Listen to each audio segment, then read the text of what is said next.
man, Zach, what's going on, man? Good to see you, brother. What's up, brother? So I know you want to get a couple of things off your chest, man, when it comes to things that's happening in industry, man. I know you're vocal on your social media about it, but let's get to it, man. Let's go. So tell me, I mean, kind of, just tell me from the top, what irritates you about the industry today? Because I know you made some statements before publicly. So obviously something that bothers you about the industry and what's happening within it. So talk to me. What's going on? Well, I think the biggest thing that is getting to me is firstly how much has changed in a negative way since I first, got into the industry. I remember going back when I first started. I'm going to say about 2014, 2015. Everything was different. I mean, you had the likes of, Greg Plitt and people like him pushing out the most amazing motivational videos on a daily basis, and everybody like lifting each other up. There was so much positivity, and even at expos were unbelievable. There was so much to look at, so much motivation around you, and so much there in terms of fitness. And now I feel like it's just turning away from that, and it's all about whoever can bring as much attention to themselves as possible. It's all drama, it's all attention seeking. People, the content that is being posted now is, people don't have a filter. I feel like if people were posting what they are now on social media back when I first started, they would get slammed for it. But now it feels like the cool thing to do is, what's going to work to get the most views or the most engagement or the most, interaction and fans. This is the upsetting thing, is posting the most outrageous, ridiculous videos. Like, I'm seeing videos of guys injecting themselves on camera, not just in their own home, but in gyms, in restaurants. They're giving it to other people on camera, telling them what to do, where to inject it. You're seeing stuff like this, and this is, that's fair enough, each to their own. But imagine if you're a 15-year-old, 16-year-old kid, and you're saying to your parents, "Hey, mom, I want to be a men's physique competitor," or "Hey, mom, like I want to start going to the gym," and she oversees who he follows on Instagram, and she sees this content. Imagine, you know. It's given such a bad image for what the fitness industry really is. Not everybody, but a certain few people and a certain few YouTubers who get a lot of views. They're putting out such a bad example for the younger generations. Because like I said, I feel like if you're 15, 16 or even younger, you're very easily influenced by, those you watch online. And I know for a fact I was, when I first got into it, I was older. I was like 18, 19, and I was very easily influenced by those I looked up to and those I followed. But I was copying their diets. I was copying their training. And I was asking people at the gym, "Hey, man, what do you do for chest? What do you do for shoulders? What diet do you have to get lean?" And I was at the gym 2 days ago, and this 14-year-old kid, 14 years old, came up to me and he was like, "Hey, man, where can I get steroids around here?" I was like, "Huh?" And I took my headphones out because I didn't think I heard him right. He said, "Yeah, I want to start taking something to get lean." And I was like, "Are you serious?" I went, "How old are you?" He was like, "Oh, I'm nearly 15." And I was just like, "Bro, I'm sorry, but you're an idiot to even think that." And that was not the first time that's happened either. Instead of asking, "How can I look like you?" or "How can I develop a physique like this, or build muscle like this, or what supplements you take, or what diet you have, how do you train?" It was straight into, "Where can I get steroids and what do you take?" And it just shocked me. And it's pretty much because of social media these days, and people not getting punished or told off about publicly broadcasting on a free site with no age restrictions on it. Pretty bad things. Like I said, if there was a movie about it and it was an 18, fair enough, like that's different. But on social media, where anybody can have access to, I think it's pretty bad. I think that this conversation really got started because Generation Nine is releasing a movie called Enhanced 2, which features Tony Huge and his Dr. Tony Huge and his team. and they're very transparent about what they're doing. Obviously, but Generation I is putting out many films. We're doing a film on natural bodybuilding. We're doing a film on, Kai Green. We're making a film on a variety of different topics. We just did a Dorian Yates film, right? So we cover pretty much a lot of different topics in the industry. But obviously, when it comes to Tony Huge, it rubs many people the wrong way because of what he does and trying to prove. It's fair enough. Like people, doing things for their own reasons. Great. Making a movie about, bringing the awareness to the dangers and the effects and everything. That's fair enough. But I remember seeing something from him saying taking steroids is healthier than having a vegan diet. Like, what is that pushing kids? Like people who are clueless. Obviously, within people within the competitive industry and on a professional level, and coaches and athletes who've been doing this for years, they understand everything. They have knowledge behind everything, and they're thinking, no, this guy's just an idiot. But like I said, those who are uneducated and think, oh, this guy says that it's healthier than a vegan diet, I'm just going to go and start taking steroids. I'm going to go to some random dealer I don't know, trust him. How do they know, firstly, whatever they're buying is real? And I've seen this happen time and time again. Uneducated people go out and just buying a bunch of gear because somebody's told them it's good. Somebody's told them it's healthy. Somebody told them this is the only thing that's going to make you grow. And that pisses me the fuck off. Like, it's never about hard work anymore. It's never about dieting anymore. It seems now it's just channeling more and more toward pure steroids, drama, and just so much negativity. And it's just a shame to see.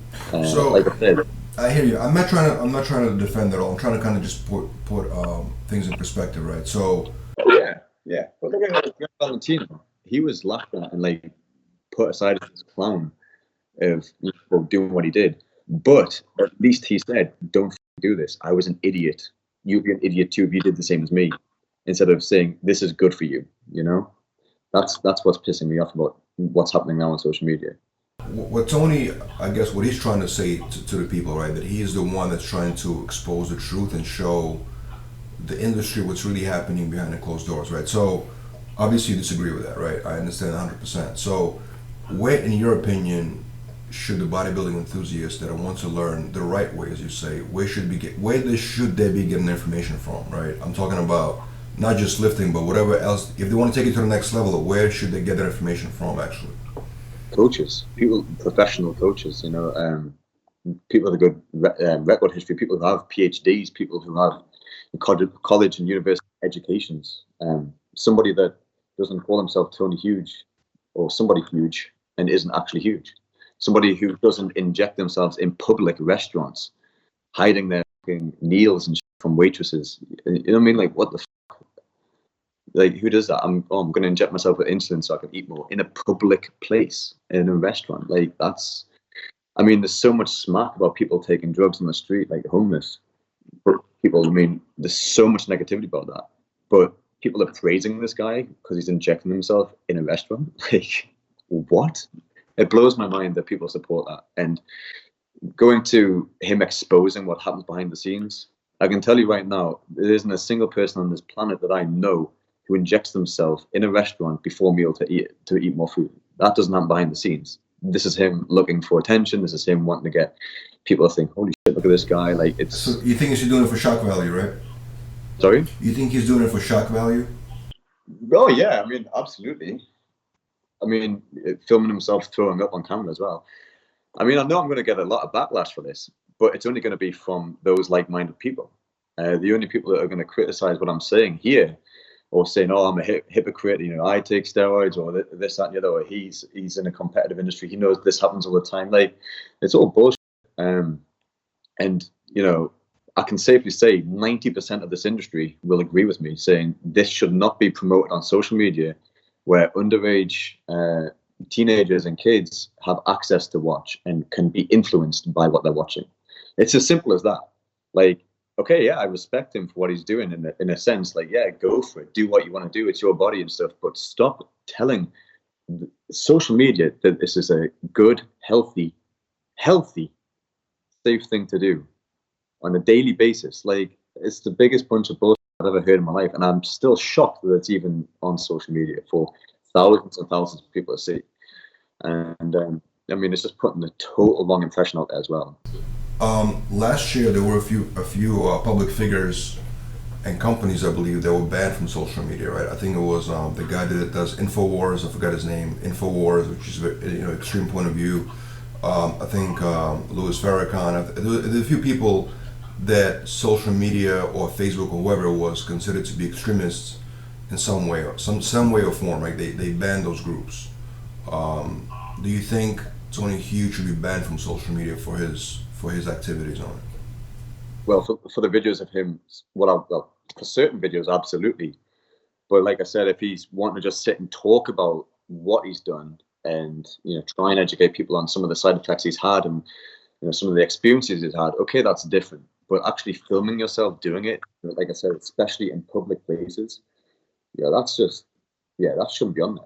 I mean, imagine, like I said, if some teenagers' parents watch these videos of this guy wrecking himself in a gym, they'll probably try and stop their kids from even going to gyms that aren't, like Planet Fitness. If it's anything to do with bodybuilding in any way, shape, or form, their parents are not going to be happy because of people like this. They watch a video of Greg Plitt or Sadiq or any Arnold, anybody like that. They can see those videos and think, okay, this is a great role model for this industry. Somebody I want my son or daughter to follow.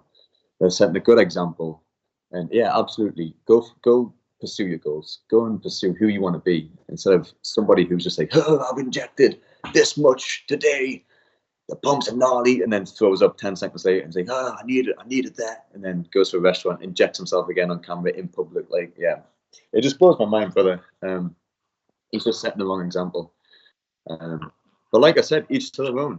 Absolutely, do your own things. But if he's wanting to expose what's happening behind closed doors, I mean, he's not. He's just using that, I feel, as an excuse to show what he does and what some people do. You know what I mean? You don't get bikini competitors injecting themselves with insulin before an all-you-can-eat meal. That's bullshit. Or men's physique competitors, anyone for that matter. Certain people, maybe, but the way he's saying it is like, this is what everybody does. Everybody does this. And it's given the total wrong impression. And it's just a shame. Like I said, bring back the motivational, inspirational people. Eddie Hall, in fact, is doing an amazing job at the minute with his content. He's really, really motivating to watch. He's a really down-to-earth guy, really humble. He's not full of himself at all. He's not looking for attention. He's not trying to do anything to say, look at me. Like I said, Greg Plitt back in the day was one of the most amazing influencers there's ever been. And this industry now, more than ever, needs more people like that again, instead of those who are just posting content for the wrong reasons. And those reasons are to get attention, to stir drama, to get views, and therefore get paid. And it's a shame, because you can monetize videos, and the more views you get, the more money you get. So people are going to the extreme now to find different and more ridiculous ways to get views, to generate views, therefore earn more money. And it's just a shame to see that it's attached to this industry, because like I said, 99% of the time, none of this stuff happens at all.